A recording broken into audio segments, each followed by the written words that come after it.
Salut tout le monde, j'avais envie de vous faire une vidéo un petit peu spéciale parce que ces derniers temps je reçois énormément de questions un peu spécifiques sur les coulisses du cinéma. Et des questions très pratiques, des questions que vous me posez assez souvent, comment intégrer un tournage, comment faire lire son scénario par un producteur, comment réaliser son premier film, comment intégrer le monde du cinéma, bref, des questions très concrètes, des questions très pratiques, et je me suis dit que ce serait intéressant de vous faire une petite vidéo pour vous faire un peu mieux comprendre et même pour vous donner des conseils sur toutes ces questions-là. C'est un peu la continuité de ce que j'avais fait il y a déjà presque 2 ans. Parce qu'il y a presque 2 ans, j'avais fait une vidéo sur comment faire produire son premier film et je vous avais parlé de quelques organismes qui existent toujours et qui peuvent vous aider à faire financer votre premier projet. Dans cette vidéo, on va être encore un peu plus général et je vais vraiment essayer de répondre à toutes vos questions pratiques, à toutes vos interrogations sur ce monde très étrange qu'est le monde du cinéma, pour essayer de vous aider du mieux que je puisse de ma petite expérience. Du coup voilà, j'ai un peu concentré vos questions et on va en discuter ensemble, c'est parti. D'abord, je vais vous faire un petit topo très rapide sur mon expérience personnelle, parce que je pense que c'est toujours bien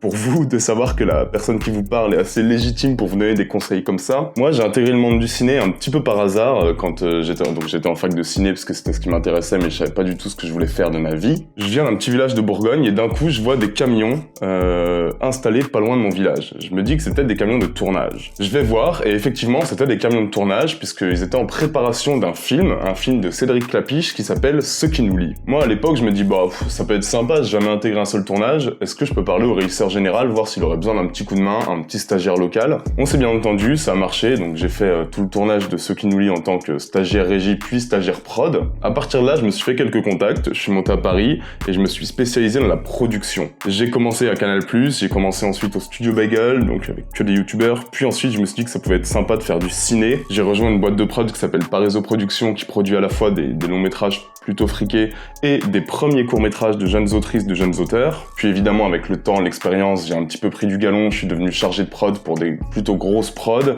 travaillé avec Netflix, j'ai aussi travaillé pas mal à la fois pour YouTube, à la fois pour Netflix, à la fois pour le cinéma, bref, avec pas mal d'interlocuteurs différents. Et voilà, il y a un an, moi j'ai décidé d'arrêter la prod pour me concentrer à 100% à cette petite activité étrange qui est de vous parler toutes les semaines. À l'époque, j'étais à la fac de ciné de Lyon, donc Lyon 2, et ça rejoint la première question qui m'est souvent vraiment très souvent posée. Mec, est-ce que c'est mieux de faire des études de cinéma pour faire du ciné? Et si oui, quelles études? Est-ce qu'il faut obligatoirement passer par une école privée ou est-ce qu'il faut passer par la fac? Alors moi, très honnêtement, je vous dirais, les gars, la fac, ça peut être génial. C'est comme tout en fait, c'est ce que vous faites des clés qu'on vous donne. La fac, c'est très intéressant parce que, alors, t'as plus de temps libre, donc tu peux te consacrer à tes projets perso beaucoup plus facilement. C'est largement moins cher, les cours sont évidemment peut-être un peu moins pratiques que des cours de grandes écoles privées, mais ça te permet aussi de développer une sorte de culture, ça te permet d'affirmer tes goûts, ça te permet de te définir en tant que cinéphile. Et surtout, les gars, à la fac, il y a un truc qui est un peu trop méconnu à mon sens, qui s'appelle le FSDIE, le Fonds de solidarité au développement des initiatives étudiantes. Ça, c'est assez incroyable. En gros, c'est un petit jury de la fac. Quand t'as un projet que tu portes toi, par exemple un projet de court-métrage quand t'es étudiant, tu peux demander à les rencontrer et ils peuvent te financer ton film. Toute œuvre artistique peut être financée par le FSDIE. Ça peut être un spectacle de danse, ça peut être un scénario, ça peut être un film, ça peut être un court-métrage, ça peut être vraiment tout. C'est très large et ça, c'est vraiment très intéressant. Par exemple, moi, j'avais réalisé un court-métrage à Lyon 2 et Lyon 2 m'avait financé mon film à partir de... il m'avait donné quoi, 3500 €. C'était pas énorme, mais ça t'aide déjà vachement à avancer pour un premier court-métrage. Je pense que la fac, en fait, si tu décides vraiment d'avoir tes propres projets, de pas te limiter aux cours, de pas te limiter à ce que t'es censé apprendre, c'est assez génial. Vraiment, la fac, t'as du temps, t'as un soutien, t'as même un soutien financier du coup. Tu rencontres quand même des gens et franchement, si tu charbonnes de ouf à la fac de ciné, ça fait largement la blague en fait. Faut juste pas compter sur la fac pour, à la sortie, te dire bon bah voilà, j'ai fait mon master, maintenant je vais avoir un boulot. C'est pas comme ça que ça marche, mais ça on va y revenir. Les écoles privées qui te demandent 7000 € l'année, bon alors ok, les intervenants sont peut-être un peu plus réputés, t'as peut-être un bagage pratique et technique qui est largement supérieur à celui de la fac, je dis pas le contraire. Mais d'expérience, moi, quand j'étais chargé de prod et que je recrutais une équipe pour bosser sur un film, bon déjà, jamais je demande le CV de quelqu'un, vraiment, je les rencontre et on parle du projet et on parle d'eux et on fait au feeling. J'avais l'impression que les gens qui sortaient de fac avaient beaucoup moins de, je généralise pas, mais beaucoup moins de suffisance que ceux qui sortaient d'écoles privées et qui avaient parfois l'impression que tout leur était acquis de base en fait. Beaucoup de gens d'écoles privées que je connaisse sortaient des cours, se disaient bah voilà, j'ai payé 3 fois 7 000 €, évidemment maintenant que je vais avoir un boulot, évidemment que je vais être embauché, évidemment que voilà, j'aurai pas de soucis pour trouver un taf. Je trouve que ça te donne une espèce de petite suffisance, chez tout le monde évidemment, mais chez certaines personnes que j'ai rencontrées, que les gens de fac n'ont généralement pas parce qu'ils crèvent la dalle en fait, et peut-être qu'ils se sentent un peu moins légitimes, mais le fait de pas se sentir légitime, c'est aussi une force incroyable. Moi je me sentais pas du tout légitime quand je suis monté à Paris, Donc voilà, vraiment, moi la fac de ciné, pour moi ça a été une excellente expérience, c'est quelque chose qui m'a permis de faire mes projets, c'est quelque chose qui m'a permis de me définir en tant que cinéphile aussi, de définir mes influences, de mieux comprendre le cinéma en quelque sorte. Je vous dirais que jamais, en tout cas moi, quand j'embauchais quelqu'un, le fait qu'il sorte d'une fac plutôt qu'une école privée a été rédhibitoire, a été un mauvais élément. Parfois même, c'est l'inverse. La deuxième question qui m'a été le plus demandée, c'est comment intégrer un tournage. Et comment intégrer un tournage si tu connais personne, du coup, c'est ça qui est très important. T'as pas de contact, tu connais pas grand monde, mais tu veux quand même tourner, tu veux quand même intégrer un tournage, tu veux voir comment ça se passe. Écoute, premier gros conseil, abonne-toi au Film Français.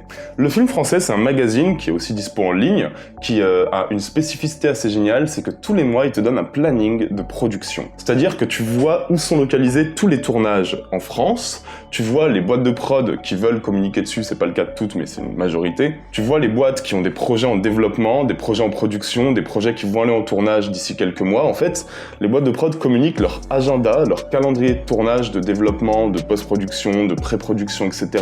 dans le Film Français. L'abonnement est payant, mais c'est pas très très cher, et surtout c'est vraiment une mine d'or, quoi. Parce que toi, si tu connais personne à Paris, il y a un truc que je te conseille, c'est donc de t'abonner à ça, de voir où sont les tournages dans les villes qui t'intéressent, ou dans les régions qui t'intéressent, et d'envoyer un mail ou d'appeler les boîtes de production qui sont concernées. Je sais pas, t'es à Lyon, tu vois que là il y a un film qui t'intéresse de ouf, qui se tourne à Lyon d'ici 2 mois, appelle la boîte de prod. Dis-leur écoutez, je suis lyonnais, voilà, je suis abonné au Film Français, j'ai vu que vous aviez un tournage là-bas, si vous avez besoin d'un stagiaire local, ou si vous avez besoin d'un assistant régie, ou d'un assistant de prod pour vous aider sur ce projet, moi je suis disponible, je suis intéressé. Une boîte de prod, quand ça arrive comme ça, une candidature un peu spontanée, qui s'est renseignée, qui a fait la démarche de voir où est le tournage, pour quelle boîte, etc.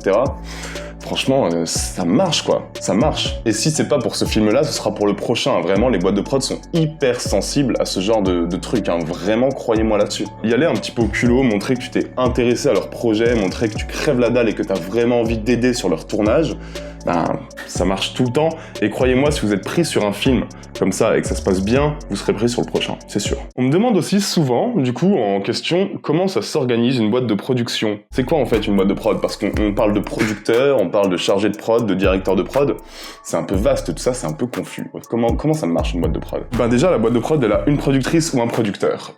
Moi, par exemple, j'ai jamais été producteur. Moi, pour être producteur, il faut avoir sa boîte de production.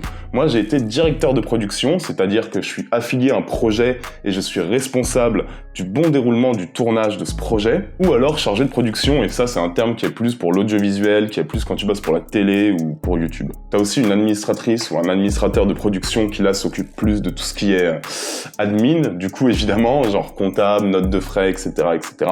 Et t'as des stagiaires prod ou des assistants de prod. Les missions sont hyper variées, et souvent tu commences en tant qu'assistant de prod, et quand t'es assistant de prod, par exemple dans le cinéma, moi mon taf c'était par exemple de m'occuper des courts-métrages qu'on recevait, de les lire, d'en faire des fiches de lecture et de communiquer aux chargés de production ou à la chargée de production ceux qui pour moi étaient intéressants. Ensuite, je rencontrais les autrices, les auteurs et on parlait ensemble de leurs projets. J'étais une sorte de premier filtre et si vraiment avec moi ça se passait bien, là du coup la personne qui était supérieure à moi rencontrait les gens vraiment et voyait si la boîte allait s'embaucher, j'arrive plus à parler, pardon, si la boîte allait s'engager sur leur projet. Assistant de prod par exemple au cinéma ça peut être ça peut être une sorte de premier filtre et vous voyez que c'est déjà pas mal de responsabilités et artistiquement c'est très c'est stimulant quoi. Le chargé de prod ou le directeur de prod ensuite c'est vraiment une autre responsabilité, c'est vraiment gérer un tournage de A à Z, même gérer un film de A à Z, c'est-à-dire qu'il est présent de la pré-production jusqu'à la post-production, et qu'en fait le film c'est sa responsabilité. Responsabilité morale, financière et artistique. Mais en France, bien souvent, l'élément artistique est le premier élément pris en compte dans la conception des films. Un producteur, il est là pour t'aider à concrétiser ta vision, tout en étant bien sûr responsable du budget, et c'est parfois deux éléments un peu contradictoires.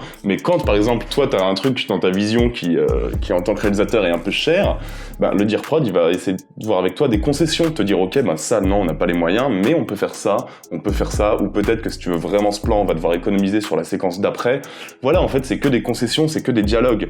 Mais en France, généralement les réalisateurs et les producteurs, ils sont comme ça, hein. C'est important de savoir ça quand on les contacte pour leur vendre des projets, etc., de comprendre vraiment comment ça marche en fait. Une autre question très très importante, c'est en fait, toi imaginons t'as un projet, t'as écrit un scénario que tu trouves génial, t'as écrit un scénario que tu trouves hyper intéressant, t'es hyper fier de ça, tu connais personne à Paris, tu connais pas de boîte de prod, t'as pas vraiment de contact. Comment t'arrives à faire lire ton projet à un producteur qui va pouvoir t'aider à le faire financer? C'est une grosse question, et vraiment si tu connais personne, moi je te donne un conseil: candidature spontanée. Ça paraît cliché, mais vraiment ça existe, et croyez-moi que j'en ai lu beaucoup, et ça m'a parfois vraiment fait rencontrer les personnes en me disant que c'était fascinant quoi. Tu vas sur le site d'une boîte de production qui t'intéresse, tu regardes leur filmographie, tu regardes les films qu'ils produisaient, tu regardes les films qu'ils vont produire, et à partir de là tu définis si c'est cohérent. Ça sert à rien si t'as un drame social qui n'a absolument aucune touche de fantastique ou d'horreur, ou qui n'est pas un film de genre, de contacter The Jokers par exemple, qui est une boîte spécialisée dans les films de genre français. Si t'as trouvé la boîte de production qui te paraît géniale, qui est peut-être pas une boîte à grande échelle, ce qui est peut-être pas plus mal parce que ça sert à rien de vraiment chercher une énorme boîte dès votre premier projet, une boîte qui produit des films qui vous ressemblent, une boîte qui produit des films qui vous fascinent, tu les appelles pour leur demander s'ils acceptent un nouveau projet. Ça fait gagner du temps à la fois à toi et à eux. Ou alors t'envoies un mail qui pitch ton projet en quelques lignes sans envoyer le scénario complet, hein. Ça c'est très important. Juste tu racontes un petit peu l'histoire de ton projet et tu leur demandes si du coup ça les intéresse à partir de là de lire le scénario que tu as écrit et que tu peux leur envoyer par mail sans aucun problème. À cette étape-là, chose très importante, protège ton film. En France c'est très facile de protéger son film, mais bon c'est payant. Alors moi, si tu veux vraiment pas payer pour protéger ton film, je peux te donner une petite astuce.